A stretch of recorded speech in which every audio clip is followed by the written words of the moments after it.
ప్రీతమ స్టోర్ 15. ఏంటో వదిన, ఉట్టి మెతకది ఎలా బతుకుతుందో ఏంటో. రేవతి స్వరంలో దిగులు. అదేం లేదు, నువ్వు అనుకున్నట్టు ధరణి ఏం తెలియనేది కాదు. అన్నీ గమనించినా ఏమీ తెలియనట్టే ఉంటుంది. నువ్వేం బెంగపడకు. రేవతి భుజం తట్టి కిచెన్లోకి వెళ్ళింది మాలవిక. బ్యాగ్స్ బెడ్ మీద పడేసి ఫ్రెష్ అయ్యి గగన్ గది వైపు తొంగి చూసింది ధరణి. అతని గదికి లాక్ వేసి ఉంది. తలుపు మీద 2 దెబ్బలు వేసి ఉసురుమంటూ కిందికొచ్చింది ధరణి. ఎక్కడికి వెళ్ళుంటాడు? చేసేవన్నీ చేసి ఇలా వెళ్ళిపోతే తనకి ఎలా ఉంటుంది? కనీసం ఒక్కసారైనా కలిసి మాట్లాడి వెళ్ళాలి. పోతే ఇతని సొమ్మేం పోతుంది? అత్తయ్య మామ ఎక్కడికి వెళ్ళారు? మాలవికి ఇచ్చిన కాఫీ అందుకుంటూ అడిగింది ధరణి. మామయ్య గగన్ ఏదో పని ఉందని వెళ్ళారు. నువ్వు ఇంటికి వచ్చే గంట ముందే వెళ్ళారు ధరణి అని చెప్పింది మాలవిక. అయ్యో, తను 1 గంట ముందే రావాల్సింది. నీ కళ్ళు ఏంటి ఎలా ఉన్నాయి? మాలవిక మాటలకి ఉలిక్కిపడింది. ఏం లేదత్తా, బయటికి అంతా తిరిగాను కదా, అందుకే అయ్యి ఉంటుంది. ధరణి తడబడింది. సరే, వెళ్ళి రెస్ట్ తీసుకోవే చెప్పేసి వెళ్ళిపోయింది మాలవిక. ఆ రోజు రాత్రి ధరణి తండ్రి ఇంటికి వచ్చాడు. తండ్రిని చూడగానే హుషారు వచ్చింది ఆమెకి. బోలెడన్ని కబుర్లు చెప్పుతూ టైం గడిపేసింది. పనిలో పనిగా తల్లి మీద కంప్లైంట్ ఇవ్వసాగింది. ప్రకాష్ ముందొచ్చాడు, కానీ గగన్ రాలేదు. తన గదిలోకి వెళ్ళి పడుకుంది. కాసేపు ఫోన్ చెక్ చేసుకుంటూ గడిపేసింది. అతనిని బాగా చూడాలనిపించింది. నెమ్మదిగా గదిలో నుండి బయటకు వచ్చింది ధరణి. అతని గదిలోనే ఉన్నట్టు సన్నటి వెలుగు తలుపు కింద నుంచి ఆ హాల్లో పడుతూ ఉంది. ప్రాక్టీస్ ఎలా జరుగుతుంది?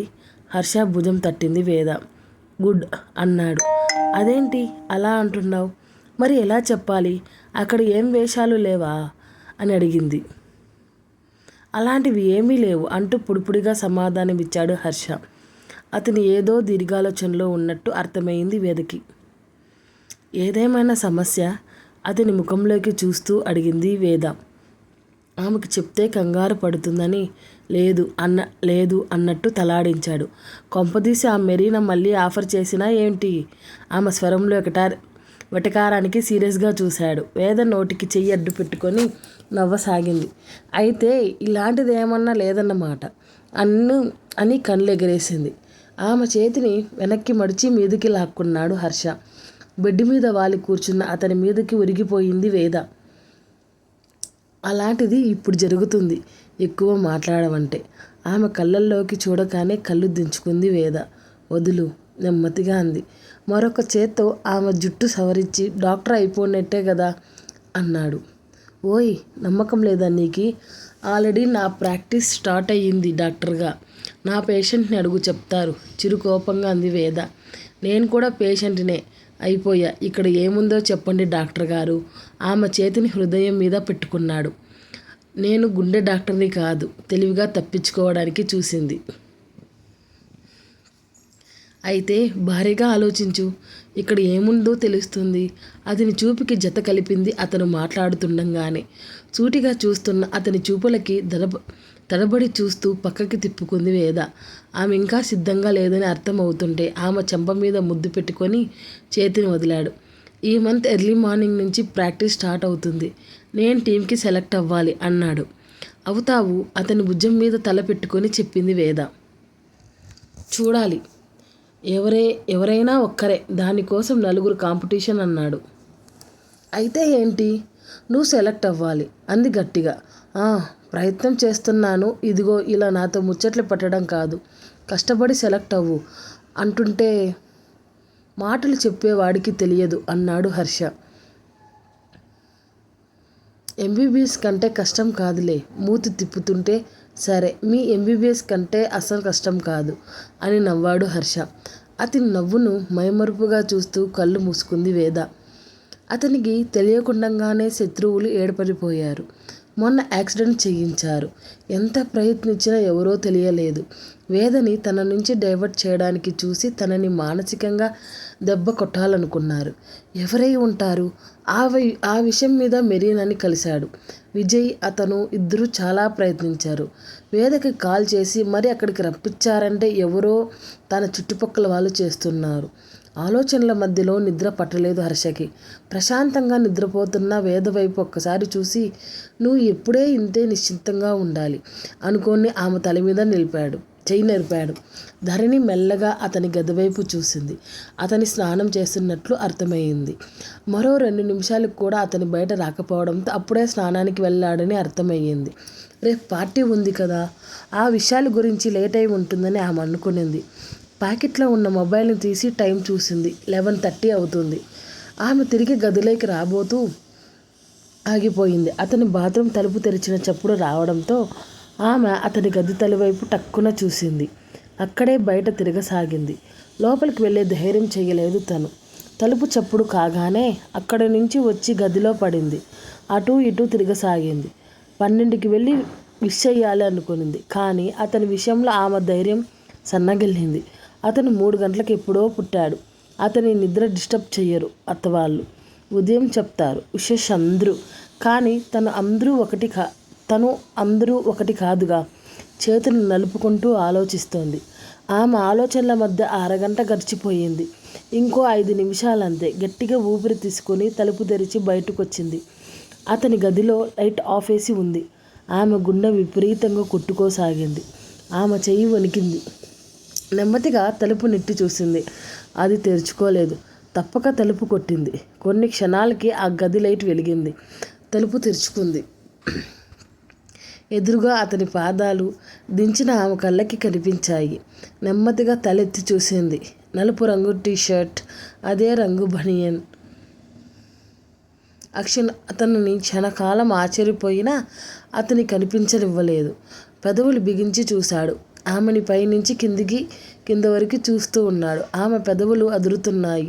ఆమె చేతిలో ఒకదానికొకటి కలిసి ఆమెలో కంగారుని తెలుపుతున్నాయి. నైట్ డ్రెస్లో ఉంది. జడ ముందుకు వేసుకొని ఉంది. నుదిటిన నల్లటి చిన్న స్టిక్కర్ ఆమె ముఖపు రంగు మీద మరింత బహిర్గతంగా వాగుతోంది. 2-3 వెంట్రుకల పాయలు ఆమె చెంపల మీదకి జారిపోతున్నాయి. హ్యాపీ బర్త్డే అంటూ అతని కళ్ళల్లోకి చూసింది ధరణి. ఓ అవును కదా, నీ విషెస్ నాకు అస్సలు నచ్చలేదు అన్నాడు భుజాలు కదిలించి. ధరణి అయోమయంగా చూసింది. వస్తావా, నీ రూమ్కి వెళ్తావా అన్నాడు. కోపం తాలూకా ఆమె పెదవులు బిగుసుకున్నాయి. కాస్త కూడా మనసే లేదు ఇతనికి. అలా ఎలా అడుగుతాడు? ఉదయం నుంచి చూడలేదు. పిలవచ్చుగా తనని ప్రేమగా. నెమ్మదిగా లోపలికి అడుగులు వేసింది. డోరు వేసి ఒకసారి ఒళ్ళు విరుచుకొని ఆమెను చూశాడు. ఏంటి ముద్దులా నిలబడ్డావు అని అడిగాడు. అడ్డంగా తల ఊపి ఉదయం నుంచి కనిపించలేదు అంది నెమ్మదిగా. అతను తాఫీగా బెడ్ మీద కూలబడి చేతులు వెనక్కి పెట్టి వాలినట్టు కూర్చున్నాడు. పని ఉంది అన్నాడు. ఏమీ లేదు, విషెస్ చెప్పడానికి వచ్చాను అంది. ఇప్పుడు చెప్తే చెప్పావు. నెక్స్ట్ ఇయర్ నుంచి పక్కన ఉండి ఇలా అర్ధరాత్రులు చావు కొట్టకు విసుక్కున్నాడు. నిజంగానే అతని మాటలకి అర్థం తెలియలేదు ఆమెకి. తనెందుకు అర్ధరాత్రి గొడవ చేస్తుంది? ఇప్పుడంటే ఇక్కడ ఉంది, నెక్స్ట్ ఇయర్లో ఇంట్లో ఉంటుంది కదా. సరే నేను వెళ్తాను అన్నదే కానీ కదల్లేదు. ఏం ఆశిస్తుంది తను? ఓ అన్నాడు. విషెస్ చెప్పడం ఇష్టం లేదా అని అడిగింది బిక్కముఖం వేసి. చప్పగా ఉన్నాయి నీ విషెస్. ఏంటి, నీతో చాలా కష్టం. ఫ్యూచర్ అర్థం అవుతుంది ఇకపో అన్నాడు విసుక్కుంటూ. కేక్ తీసుకురావాలా? అతనిని ఆ మాటతో అదిరిపడేలా చేసేసింది. నేను చిన్నపిల్లోన్నా కేక్ తేలేదు అని అలగడానికి అన్నాడు. అతనిలో ఇంకా ఆశ్చర్యపాలు అలాగే ఉంది. బర్త్డే అంటే అదే కదా అని అడిగింది మరింత అమాయకంగా. ముద్దుకే ముద్దొచ్చేలా ఉంది. ఉఫ్, ఇలా రా. చెయ్యి ముందుకు పెట్టాడు. అతని చేతిలో నెమ్మదిగా చెయ్యి వేసింది. అతని ఒడిలో కూర్చోపెట్టుకున్నాడు. నేను పక్కన కూర్చుంటాను. ఇబ్బందిగా ఉంది. కూర్చో సీరియస్గా చెప్పాడు. అతని వైపు కంగారుగా చూస్తుంటే నాకు బర్త్డేస్ మీద ఇంట్రెస్ట్ లేదు, కానీ నీ విషెస్ చెప్పించుకోవడంలో మాత్రం ఇంట్రెస్ట్ ఉంది అంటూ ఆమె చుట్టూ చెయ్యేశాడు. అర్థం కానట్టు చూసింది. విష్ చేస్తే గుర్తుండిపోవాలి. సూటిగా తాకుతున్న అతని చూపులకి నిలువెల్లా వణికింది. చేస్తాను కానీ ఇప్పుడు కాదు అని మనసులో అనుకునింది. తల దించి చూస్తున్న ఆమె గడ్డం పెట్టి ముఖాన్ని పైకెత్తి చూశాడు. అతని వైపు చూసింది. చిన్న చిన్న చురకత్తుల్లాగా ఉన్న ఆ కళ్ళ మీద చెయ్యి అడ్డు పెట్టింది. అతని పెదవులు ఇచ్చుకున్నాయి. అతనేదో ఎక్స్పెక్ట్ చేశాడు. తల కాస్త కిందికి దించి మరొక చేత్తో అతని నుదిరి మీద పడుతున్న జుట్టును పైకెత్తి బలంగా ఊపిరి తీసుకుంది. ఆమె ఏం చేయబోతుందా అనే క్యూరియాసిటీ అతనిలో. అతనిని నుదిరి మీద పెదవులు తాకించి క్షణకాలం అలాగే ఉండిపోయింది పరవశంగా. నిజంగానే ఆ సన్నివేశం అతనికి ఎప్పటికీ గుర్తుండిపోతుందేమో అనిపించింది. అతని నుంచి అతను తేరుకునే లోపే టక్కున దిగేసింది. నాకి ఇలాగే వచ్చు. అతని చెయ్యి అందుకునే లోపే పారిపోయింది. అతని సన్నటి నవ్వు ఆమెకి వినిపించి ఆ గదంతా పలుచుగా పరుచుకున్నట్టు అనిపించింది. గదిలోకి వెళ్ళిన ధరణి తలుపు వేసుకొని మంచం మీద పడిపోయింది. ఆమె మనసు సంతోషంతో కేరింతలు కొట్టసాగింది. తన మనసులో ఏముందో అతనికి తెలిసిపోయింది. అతని మనసులో ఏముందో తనకి తెలిసిపోయింది. చిన్నప్పటి నుంచి అతన్ని చూస్తున్న అతని బిహేవియర్ ఏంటో తనకి తెలుసు. అందుకే అతను తనకేదో చెప్పాలని తను ఎక్స్పెక్ట్ చేయడం లేదు. దిండి మీద చంపానిచ్చి అందమైన కలలు కంటూ నిద్రలేకి జారుకుంది. పడుకోబోతున్న గగన్ ఫోన్ మోగింది. అది ఎవరో అతనికి తెలుసు. కాల్ లిఫ్ట్ చేసి బెడ్ మీద వాలాడు. హర్ష, వేద స్క్రీన్ మీద కనిపించారు. Happy birthday to you my dear Gagan. ఇద్దరు ఒక్కసారిగా అరిచారు. సరే, టైర్డ్ అయ్యాను, తర్వాత చేస్తాను అన్నాడు అతను. వేద నవ్వింది. రే కనీసం థ్యాంక్స్ చెప్పురా, తెలుసా నీకు అన్నాడు హర్ష. ఇప్పుడు చెప్పే మూడు లేదు నాకు. కాల్ కట్ చేస్తే పడుకుంటాను. పొగరు మాత్రం క్వింటాలో ఉంది. Good night Gagan. రేపు ఫ్రీ అయినప్పుడు కాల్ చేయి అంది వేద. గుడ్ నైట్ వేద. అదిగో అలా అర్థం చేసుకోరా ఈడియట్, హర్షని చూస్తూ అన్నాడు. ఉఫ్, చేసుకుంటానులే, మీ ఇద్దరిని అర్థం చేసుకున్నానుగా అన్నాడు వెటకారంగా. కాల్ కట్ చేసి కళ్ళు మూసుకున్నాడు గగన్. వాళ్ళిద్దరికీ క్లోజెస్ చూస్తుంటే ఇద్దరూ సెట్ అయిపోయినట్టు అతనికి అనిపించింది. కాసేపటికి ధరణి ముఖమతని కళ్ళ ముందు మెదిలింది. మర్నాడు సాయంత్రం అమృత శృతితో కాల్ మాట్లాడింది ధరణి. బయలుదేరారా? ధరణి హడావిడిగా అడిగింది.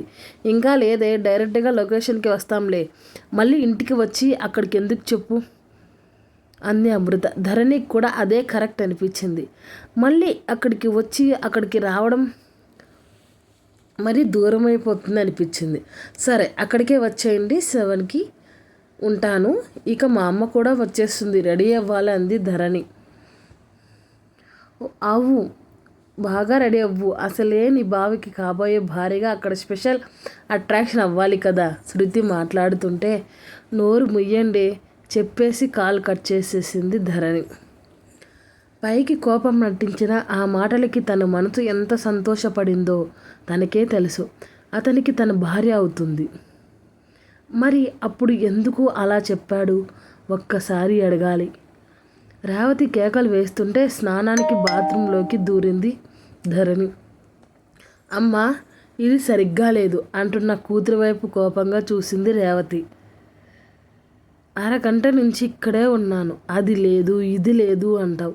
బ్యూటీషియన్ని పిలిపించుకోమంటే వద్దంటావు. ఇంకెలా నిన్ను రెడీ చేసేది? అవతల వదిన నా కోసం వెయిట్ చేస్తుంది. మీ డాడీ ఇప్పటికే 2 సార్లు కేకలు వేశారు. మిగతాది చూసుకొనిరా, నేను వెళ్తున్నా అంది రేవతి కోపంగా. లేదు ఆగండి, వస్తాను. అయినా నేను ఎవరితో రావాలి? ధరణి మూతి బిగించి చూసింది. డ్రైవర్ ఉంటాడు. నీలాగా ఎప్పటికో వెళ్తే ఎలా ముందుకు వెళ్ళి గెస్ట్లన్నీ రిసీవ్ చేసుకోవాలి కదా, సీరియస్గా అంది రేవతి. సరే వెళ్ళు. ధరణి అలకగా ముఖం పెట్టింది. ఆ ముఖాన్ని చూసి రేవతిలో కోపం పటాపంచలైపోయింది. ధరణి, ముందుకు వెళ్ళకపోతే ఏం బాగుంటుంది చెప్పు? అందరూ మనం ఒకటి కాదు. మా అన్నయ్య కొడుకు పుట్టినరోజు ఇవాళ.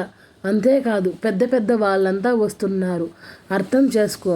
అమ్మా, నేను గంటలో వచ్చేస్తాను, నువ్వు వెళ్ళు అంది ధరణి. సరే అంటూ బయటికి వెళ్తూ గగన్ రూమ్ దగ్గరికి వెళ్ళి అతనిని కూడా త్వరగా రమ్మని గట్టిగా చెప్పి వెళ్ళిపోయింది రేవతి. ఉఫ్, ఈ జుట్టు ఒకటి వేసుకుంటే సరి. ఒక్కసారి తనను తాను చూసుకుంటూ ముడి విప్పింది. అప్పుడే తలుపు తెరిచి ఆమె గదిలోకి వచ్చిన అతనికి అప్పుడే పుట్టిన జలపాతంలా ఆమె కురులు కిందికి దూకినట్టు అనిపించాయి. కిందికి వంగి డస్క్లో ఏదో వెతుక్కుంటుంది.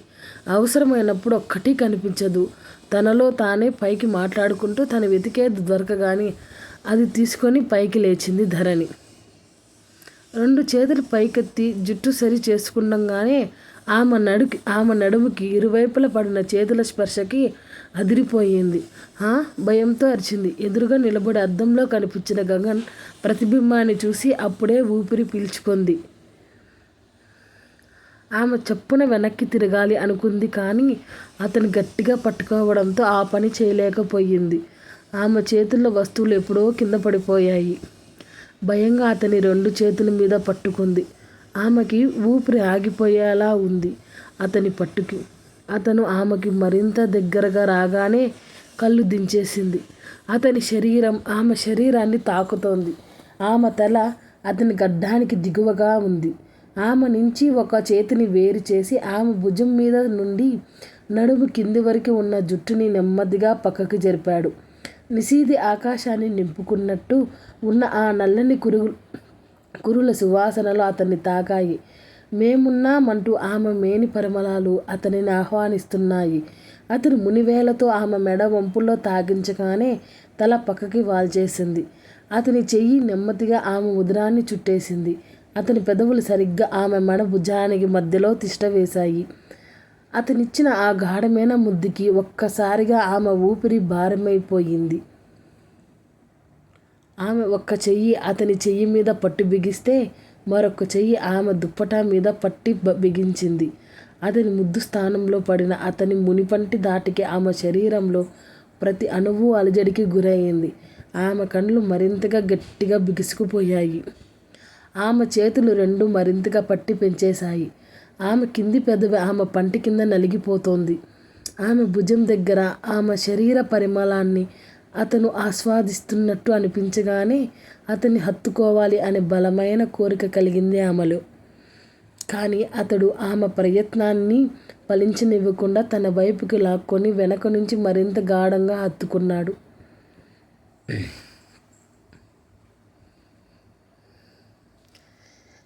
మీకు ఈ కథ నచ్చినట్లయితే ప్లీజ్ సబ్స్క్రైబ్ మై ఛానల్. ఈ కథ రచించిన వారు సిరి గారు. నచ్చితే ప్లీజ్ లైక్.